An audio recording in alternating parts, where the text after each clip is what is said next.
6 roads in Ituni Region 10 are now 60% completed. The works are being undertaken by small contractors from the village at an estimated cost of $453.8 million. The medium to large-scale road infrastructure projects in Kokwani Region 10 are also on schedule for completion by the end of April. The $2.4 billion project will see 37 thoroughfares being transformed. As part of the government's housing drive, over 300 Berbetians received their lands at Molson Creek and Hogstye Housing Scheme in Region 6. The government also issued 241 land titles and 20 steel and cement vouchers. While at the distribution ceremony, Minister of Housing and Water Colin Crowell said the government will continue to acquire more land for housing development despite competing interests from other sectors. Because we can take the land and put all persons to allocate all the lands. What happens after that? We have to earn. We have to live. We have to eat. So every sector, it requires land use too. The Ministry of Health signed a $3.3 million contract with UK-registered company Riomed to implement a new electronic health record system. This new system will accurately track patient health records without paper. We started out because when we were conceptualizing the IDB program, we decided that very early that we wanted to make sure that we had a digital health component in this program. And so we carved out a set of resources to be able to do this. And then we worked to make sure that we map out where this is going to be located. Several key projects at the Chedijagan International Airport are steadily advancing.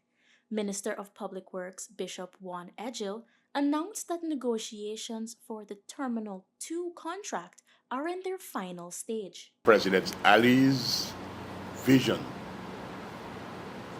President Ali's mandate for the expansion of the Chedijagan International Airport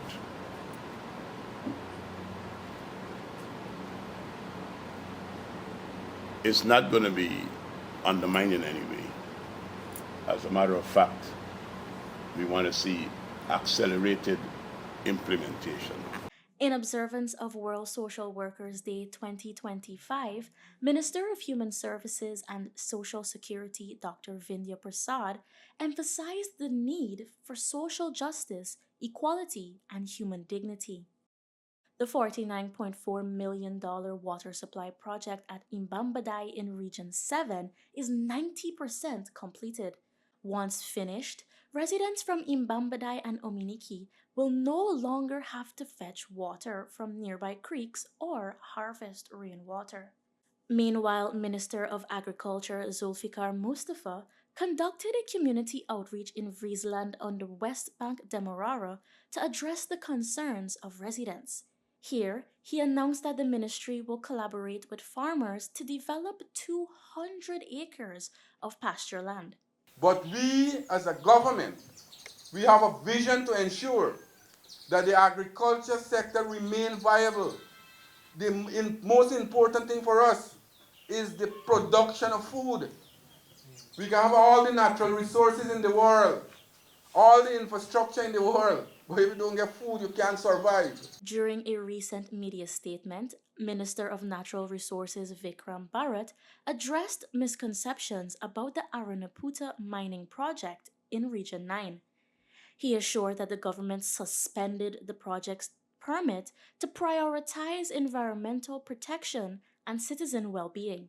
At that meeting, there was overwhelming support against mining in the North Rupununi.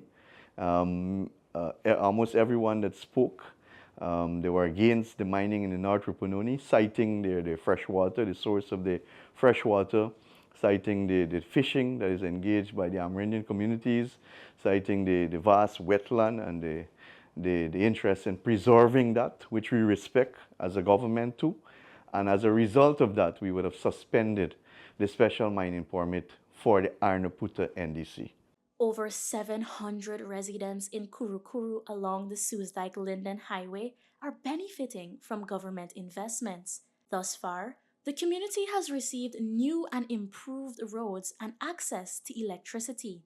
Minister of Amerindian Affairs Pauline Sukai visited the community to check on these advancements. She said these investments are as a result of the government's unwavering dedication to providing for citizens. The establishment of Dr. Irfan Ali as the president of this country, we would have not been where we are today. Our party continues, our government continues to push ahead, and we have seen many changes. The minister also visited Tigerbone and Banakari to address concerns of residents. The Ministry of Education continues to launch technical and vocational education and training initiatives for students. Minister of Education Priya Manik-Chan recently opened a new $225 million TVET facility in Betterfawakting. The facility will accommodate training for 400 students and community members, primarily from Region 4. Children will then go into either TVET or mainstream education, but they will have choices that their parents never had. So when we say TVET can save you, we say that with passion because we understand that it is these skills that the world now needs. It is these skills that Guyana, in a special way, now needs. And it is these skills that are paying right now the most for. The Ministry of Human Services and Social Security launched a new software platform to improve service delivery to Guyanese citizens. The new beneficiary registry and document management system will streamline application processes, shorten response times, and ensure the security of applicants' information.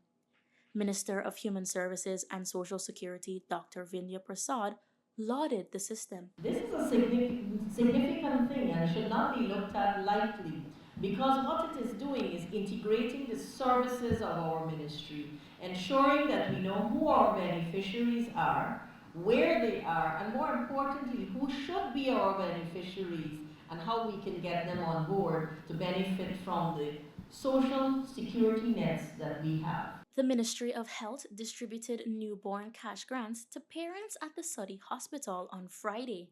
The grant, amounting to $100,000 per baby, provides parents with financial assistance to ensure a child's wholesome development. There are lots of opportunities for the children to have a better future than maybe what we had. And that's what this government wants to do. We want to make sure that prosperity that the country is experiencing, that this prosperity is given to all our people across this country. Minister of Health Dr. Frank Anthony also distributed the $10,000 Universal Healthcare Voucher to residents in Region 2. A new $880 million multi-purpose wharf is being constructed in Charity Region 2 to replace the current dilapidated port facility. Upon completion, the new 140-feet concrete wharf will significantly enhance the movement of goods and commerce in the Essequibo region. Minister of Public Works Bishop Juan Edgil said construction will commence immediately. When we do something, it's not just about the money, it's not just about the contractor, it's about you, the beneficiaries, the end users. We want to ensure that the people are satisfied, they are fully aware, they are conscious, and that their inputs are made as it relates to the project that is being undertaken.